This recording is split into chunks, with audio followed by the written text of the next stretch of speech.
if karma is true, then Jimmy Savile is an obvious case of a miscarriage of justice. The universe didn't appear to do its job when it came to Jimmy Savile. So Jimmy Savile did all these terrible things to children, and he was never caught. In fact, Jimmy Savile died an old man, I think in 2011. Right? He just got old and sick like everybody does. Now, for those of you who are going to suggest, oh, that was his karmic punishment. Really? Are you kidding me? His karmic punishment was that he got old and died like literally everybody else does, if they're not unlucky and get taken out at an earlier point in their life in a car crash or something. I mean, if that's your version of karma, then frankly, we don't bloody need it. Hello everybody and welcome to another episode of A Magician's Thoughts. I am of course the Magic Skeptic, aka Magic Dara, and you're very welcome to the show. So as you've seen in the thumbnail and the title, what we're going to discuss today is the idea of karma and whether or not there's any good reason to believe it. Now, I must admit, there's a reason I want to discuss this today, because just recently I had an encounter with an individual who shall remain nameless, and they essentially explained to me that they do in fact believe in karma, and there's a reason that this came up in the conversation between us, and I must admit, it just really frustrated me. So this is going to be the most unstructured I've ever been in any episode, because truthfully, I have not made a plan for this. Usually in my podcast, or to be honest, anything I put up in this channel, 9 times out of 10, 99 times out of 100, I have some kind of a script, an outline where I have a plan about where I'm going to go in terms of the A, B, and C and so forth.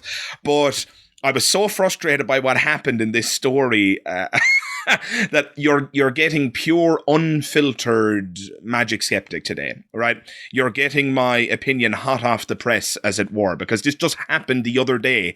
And so I didn't want to formalize it and write a script and kind of elongate the whole process. I wanted to give you guys my unfiltered and fresh opinion about something that I encountered. So, without further ado, let me tell you what happened, and then we'll jump into this conversation about karma in a deeper, shall we say, more complex manner.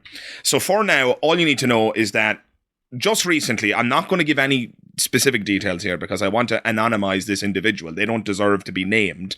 They certainly didn't know I was about to make a YouTube video about it, right? So I bumped into an individual the other day, and we got talking about work, right? And for those of you who don't know, I'm a teacher, right? I'm a secondary school. If you're listening in America right now, you might say high school teacher, okay? Now, I bumped into this individual and we got talking about work. They were telling me about their job. I was telling them about my job. And in the midst of this conversation, jokingly, I was being a bit of an agony aunt. And I said, every waking moment I spend on my job is just misery. You know, when you're low and you just want to have a bit of a complaint, a bit of a moan, and somebody's there to listen. And so you just kind of let it all loose. Now, look, generally speaking, my job is fine. Do I want to do it for the rest of my life? Maybe, maybe not. I don't know. If YouTube takes off, that'd be fantastic too. Who knows, right? But I was complaining and I was saying how, I'm just worn out and blah-de-blah-de-blah. And this person said to me, perhaps it's just your perspective. Maybe it's your mindset. Maybe that's what needs to change, not the job. And I, of course, being the stubborn, kind of half humorous individual I am, albeit some people might say I'm not very funny at all, and that's fair enough. But I was trying to be funny when I said this. And what I said was, no, I would rather that the job changed, not me. I want everything in the world to change in order to suit me, okay? So clearly this was intended as humor. Now, as luck would have it, or as misfortune would have it, right in this moment, I had my glasses in my pocket. They were in their case. And right as I delivered this sentiment to the other individual, my glasses fell out of my pocket and onto the floor, right? So I think some of you can already tell where I'm going with this. And this person says, there you go, bad karma. And I said, what? What are you talking about? Because they weren't joking. It wasn't them just going, bad karma, lol. No, they were not kidding. They said it sincerely. And if you don't believe me, trust me when I say I followed up. I said, what do you mean bad karma? I mean, just to clarify, why did they say it? Well, I was complaining and I was saying something negative, and some might argue I was being ungrateful, and fair enough. But again, I was just joking. I was kidding around, being a bit of a complainer, moaning and whatnot. But this person interpreted what happened as karma. In other words, from their perspective, what had occurred is that the universe punished me for being ungrateful by causing my glasses to fall out of my pocket. What are you supposed to say to that? What are you actually supposed to say to that? First of all, if the universe does have some kind of self-awareness, what the fuck is the universe doing worrying about me and me complaining about my job? And what a petty punishment it is for the universe to cause my glasses to fall out of my pocket. But it just got me thinking. And the more I thought about it, the more angry I got. People really believe this stuff. Now, we got into a conversation about it, and I'm going to tell you the details of that conversation as we progress through this episode. But just, right off the bat, right now, yes, there are people in this world who really believe that. They think that the universe conspires against people who are either negative or immoral or abhorrent. Right? So in other words, there are people who believe that if you go out into the world and hurt people, that the universe will conspire against you to ensure that you get hurt as well. In other words, if I push somebody down the stairs, the universe will make it such that I fall down the stairs at a latter point. Now, that's a wonderful idea, and I can see why people want to believe it. I get it. Believe me, I get it. Of course, I'd like to believe that bad people get punished ultimately and that good people are rewarded. Of course. I mean, who doesn't want to believe that? But just because something is comforting doesn't make it true. This reminds me of people who believe in heaven and hell. There's this idea of cosmic justice where all the wrongs are righted and good people are rewarded at the end of the day. Now, again, I would love to believe that, but as always, guys, and I'm going to be banging this drum, it seems, for the rest of my life, however long that's going to be, the time to believe something is when there's sufficient evidence to support belief, and not a minute earlier. If you believe something without evidence, you are definitionally irrational. And so what I wanted to get into is what the evidence actually is. Why are people so convinced? Why are people so persuaded about this idea of karma? And I guess it just boils down to personal experiences. People have encounters with others who treat them poorly, and then that person who treated them poorly has a hard time later on in life, and people interpret that as, see, karma, you got your comeuppance at the end of the day. But what about all of the examples where people don't get their comeuppance?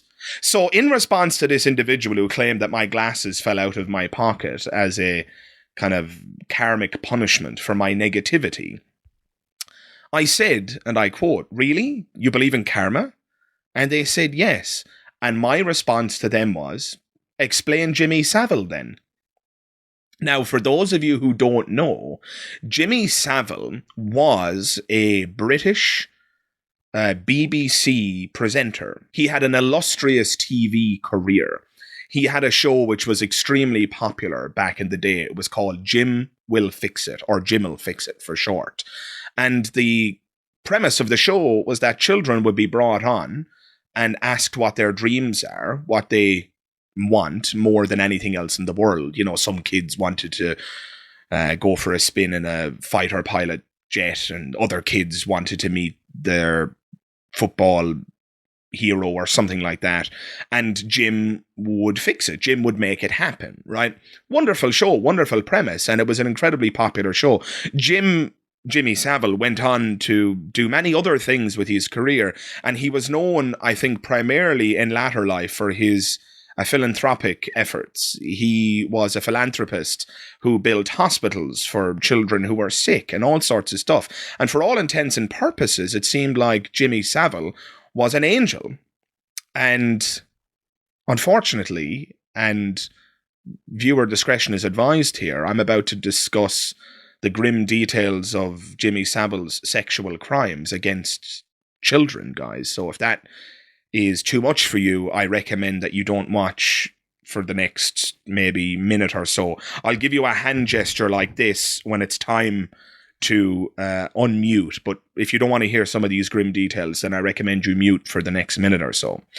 So the short version of this is, guys, Jimmy Savile was using the hospitals that he had built as cover for sexually assaulting, molesting, and raping children. Right? So this guy, who appeared to be an angel on the surface, was using these hospitals to sexually abuse sick children. And it turned out that this abuse had spanned the entirety of his career. There was a public inquiry held here in the United Kingdom, and hundreds of victims came forward.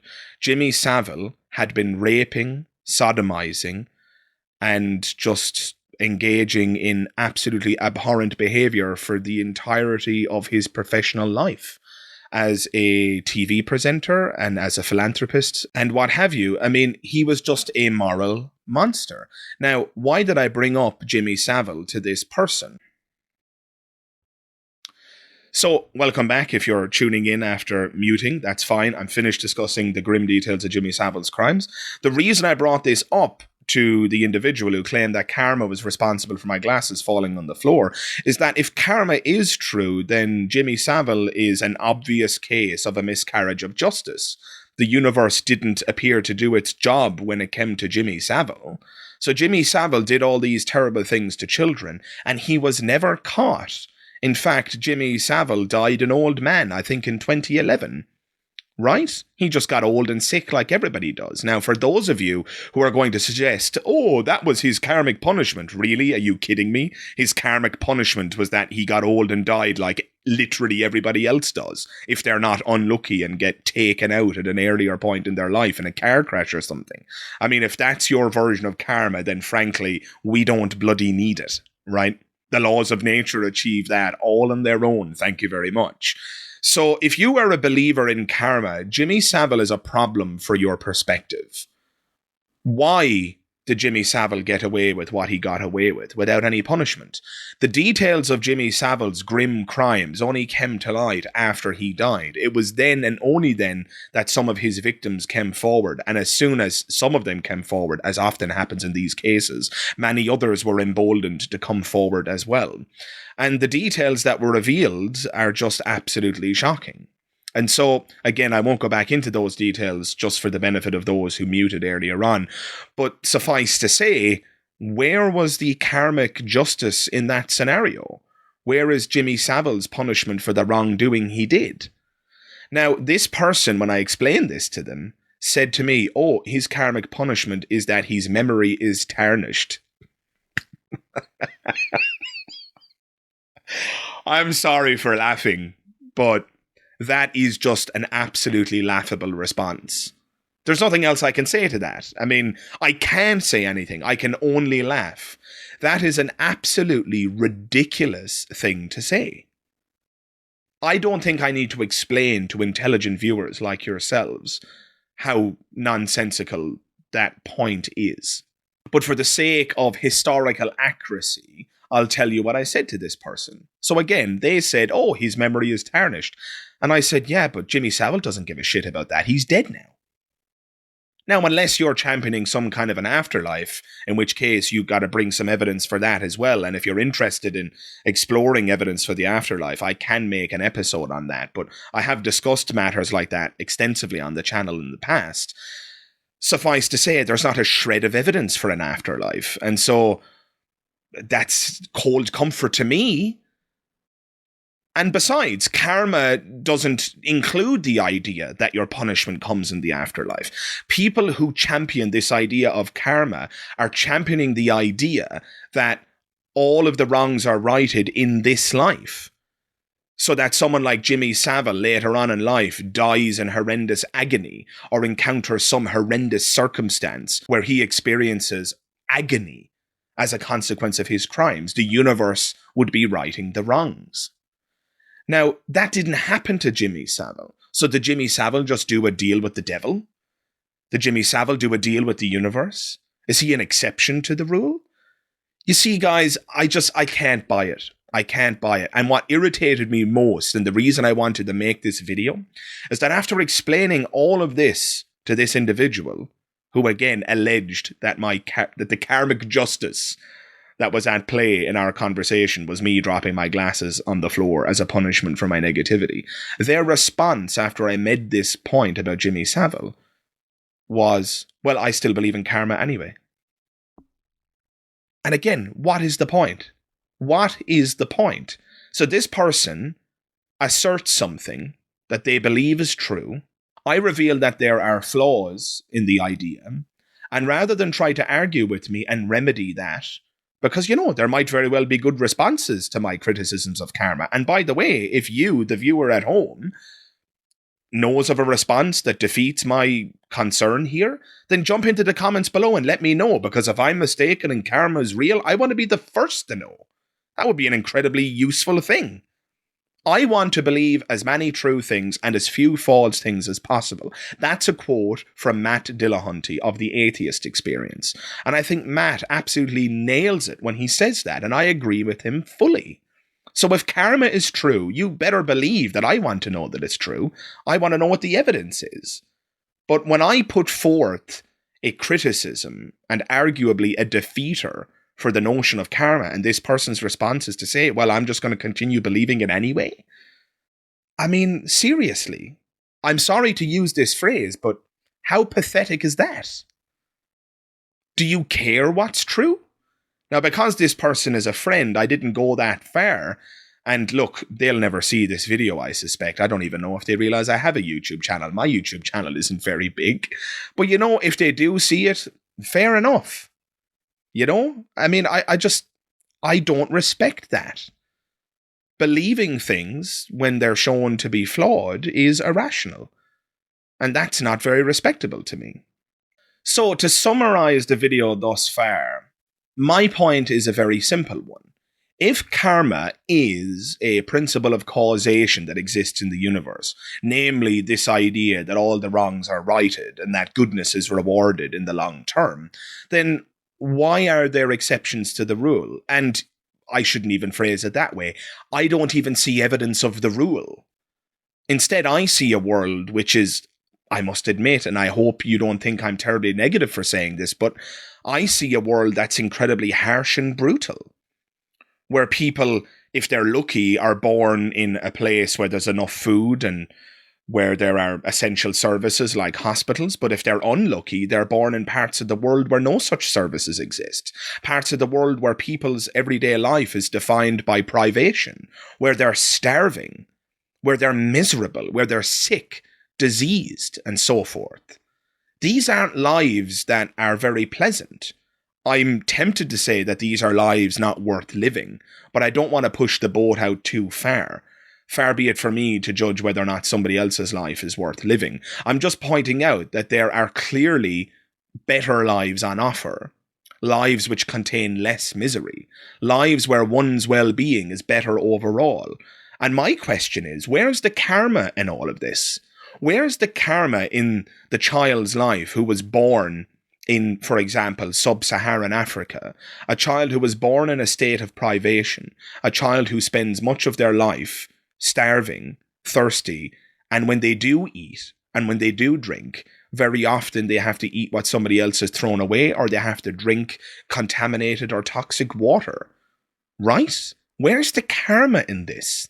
These kids' lives are very often short-lived, and it might even be a blessing, if you'll forgive me for using a somewhat religious word there. It might even be a blessing that their lives are short.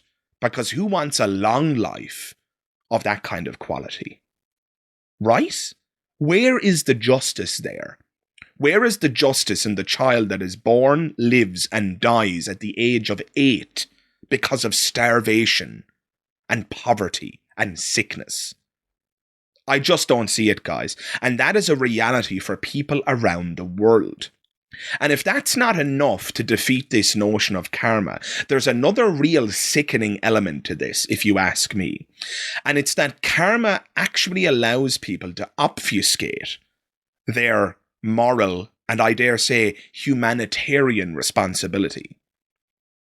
There's a sense in which, oh, it's okay, we don't need to worry about it. The universe will sort all of that out for us. Fuck off. Frankly, fuck off. That is such a ridiculous idea. I apologize in this video, guys, if I'm coming across more strident than I usually am. But seriously, fuck these people. What a ridiculous and immoral and abhorrent thing to say. From my perspective as an empiricist, as somebody who follows the evidence where it leads, to the best of my ability, and look, I can make mistakes, and if I'm wrong, like I said, I want to know about it. But from my perspective, it seems that there just isn't any evidence for this. There isn't any evidence that the universe is going to sort out our problems for us. And every individual who believes that that's the case, that the universe is going to fix it in our stead, that's a person who's not going to be trying to actively solve these problems themselves. Or at least I would argue it's more likely that they're not going to help out in terms of solving these problems. Why would they have to? The universe will fix it all at the end of the day. This is a similar problem that I have with the notion of heaven. There's a sense in which there's no immediacy or urgency in this life to get anything fixed if there's any wrongdoing. It doesn't really matter if we catch the criminal, because God is the ultimate judge who will punish that person in the afterlife. Now, I get why that idea is appealing, and coming back to karma, I get why that idea is appealing. Wouldn't it be wonderful if all the wrongdoers were punished at the end of the day, be it by God or by some kind of karmic, cosmic justice? But the problem is, again, there's just no evidence for this. And there's an immense amount of evidence in the opposite direction. People like Jimmy Savile, or, as I described a moment ago, the starving children of the world who will die in immense agony. Where's the karma here, guys? So before I wrap up, I want to share one final idea with you. And believe it or not, this is an idea that, in my view, salvages this idea of karma and makes it workable in a realistic sense. This is not an idea of my own making. This is an ancient idea, and I read about this in Buddhism. Now, again, I'm an atheist, and it might seem strange that I'm about to champion a Buddhist idea, but you must remember, Buddhists are atheists too. Buddhists don't believe in a god. Buddha isn't a god in Buddhism. Buddha is just a guy who achieved enlightenment. So, just in case you weren't aware of that. But look, even though I'm an atheist, that doesn't mean that I can't derive any utility or value from various religions. I've been very honest about that in the past, in conversations I've had with other people and even on videos on this channel. You see, I think we should take the good wherever we can get it from and push aside the bad. Does the Bible have some good ideas in it? Sure. Does it have some terrible ideas in it? Does it have a lot of terrible ideas in it? Absolutely. Let's get rid of those and salvage the good ideas. I've got no problem with that. This idea that atheists are just resisting religion generally, or all religious ideas. I mean, maybe there are some atheists out there who are doing that. Well, I'm not, and let me be the first to tell you that. But coming full circle and back to Buddhism here, there is an idea of karma in Buddhism, albeit they might call it kamma, which is Kamma, and it's a very similar idea, except for this idea has the benefit of being true and demonstrable, right? So the Buddhist idea of karma is not that there is some cosmic force in the universe that's going to right all of the wrongs. It's simply the idea that actions have organic consequences. Now, what do I mean by that? So if I tell a lot of lies, the traditional karmic answer to that is that the universe will conspire against me and punish me for lying. So, like my story from earlier, the person who believes my glasses fell out of my pocket, the universe conspired to make that happen.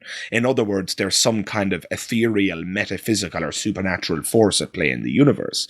However, if I tell lies, and there are a lot of people who tell lies, some of them get away with it. And why is that? Well, again, that's because karma is bullshit, I'm sorry. But the Buddhist understanding of karma is accurate here. What a Buddhist would say is that the natural karmic response for telling lots of lies is that people don't trust you. And that's true. I can think of a guy from my hometown in Ireland. Again, I won't name names. I'm going to anonymize all of this. But he is known as a, quote, bullshitter, right? And it's because he tells so much lies.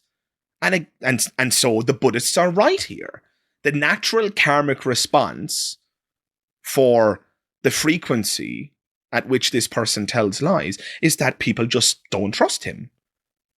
In other words, actions have natural consequences. If that's not enough, let me give you another example. If somebody is violent, if somebody is abusive, if somebody is mean, if somebody is a bully, and they treat people like this frequently, the natural karmic response might be something like, people don't want to be friends with you, and you end up alone. And again, this does not require that we believe in some kind of supernatural force. It's just human behavior. Human beings do not readily keep the company of people who are violent and abusive. People would rather not be around that sort of thing. Similarly, people do not readily embrace liars. They'd rather not be around that sort of thing. And they certainly don't trust them. Right? So there is a perfectly salvageable form of karma that's workable in the real world. We don't need to go around and delude ourselves into believing that there's some kind of metaphysical or supernatural force at play in the universe. We can have our cake and eat it too. We can believe in karma along the Buddhist lines and still salvage the concept. And also be believing something that's simultaneously true. Again, we don't need the metaphysical baggage. And I would recommend to you, dear listener, to abandon that metaphysical baggage if indeed you are still clutching and holding on to it. So before we wrap up here, I want to anticipate one potential criticism of the notion of karma, the Buddhist notion of karma that I've laid out here. Because some of you will quite rightly point out, but what if somebody gets away with telling a lie? Just to take the lying example, what if somebody tells a lie and gets away with it? Nobody ever discovers it, and so they don't ever face the consequence of being known as a liar or a bullshitter. And this is a very, very good response. But the question is getting caught the only potential for punishment? Is it not possible that a person would experience an internal feeling of guilt? And this is the other point that a Buddhist would make about karma. It's not just about being caught by other people and being distrusted if you're a liar, to take that example. It's about living with the guilt that you have done the thing you've done. Now, again, you might respond and say, but some people don't feel guilty for their actions. I would argue that the only people who truly feel no guilt are socio and psychopaths. I think any normal person, and maybe normal is an inappropriate word to use, so I could rephrase. I would say that any person who is not a socio or a psychopath has a capacity for sympathy, empathy, and guilt. I think that's a pretty universal emotion. Now, I'm not a psychologist, and so if you're a psychologist and you want to jump into the comments and enlighten me and point out that I'm an idiot in what I'm saying here, fair enough. But I can only speak from personal experience and say that, yes, in the past, when I've told lies that I got away with, I invariably felt very guilty, and it kind of felt like I was being punished for what I had done. And more often than not, I ultimately came forward and told the truth in the end because I just couldn't live with the guilt. Right? Now, I'm not trying to make out that I'm some kind of brilliant person and I'm some moral arbiter here. Absolutely not. I've made far too many mistakes in my life, far too many to recount, and far too many that I don't even want to remember them, frankly speaking. I'm just trying to make the point that, yes, sometimes people get away with things, but it's also possible that they'll feel a sense of internal guilt, which is itself a punishment. And you know what? If they don't, maybe the truth we have to face is that sometimes people get away with doing bad things, and that the universe doesn't, in fact, owe us anything. The universe does not owe us justice. And perhaps it's about time that humanity put on its big boy pants and confronted that reality. You are not owed justice by the universe. Bad people are not owed a punishment by the universe. Would I like to see bad people punished? Would I like to live in a world where there was some kind of invisible force that was able to find the bad people who had gotten away with their actions? Maybe I'd like to live in that world. Maybe. But we don't, guys. And so, as unpleasant as it might sound, we just have to accept that there is no eternal cosmic punishment, that sometimes people just get away with it. Maybe Jimmy Savile lived with immense grief and guilt about what he did, but I don't happen to believe that that's the case. And I think it's just an unfortunate fact about reality that Jimmy Savile got away with his crimes. But you know what? That motivates me, and I think it should motivate you, and it should motivate society to be even more determined in terms of catching people like that in the future. We cannot just rest on our laurels and assume that the universe is going to do our job for us. So let's work together to make the world a better place, because if one thing is sure and certain to me, this is the one and only life we know we're getting, guys. And so let's make it a good one. And you know what? On that positive note, I'm going to leave it there. So guys, if you enjoyed this video, please do drop a like on it. That is the one surefire way to support the channel. If you want to see more of this content in the future, I need to know it, and YouTube needs to know it. If this video is going to be seen and if this channel is going to be successful, you need to like the video so that the algorithm can select for it and show it to more people. That is how you can do me a favor today. Just drop a like on the video and I would sincerely appreciate it. In addition to that, if you've been enjoying the content more generally, do consider hitting the subscribe button. And if you do, don't forget to check the bell notification icon. That way you'll be able to stay up to date with all things on the channel, and you'll even be notified as and when my latest videos go live. Thank you very much for watching this episode of A Magician's Thoughts, and you know that gave you some positive karma for today. If you want to vomit after I just did that, that's totally fine, because that was very cringeworthy. In any case, guys, I hope to see you in the next one. All the best. Bye-bye.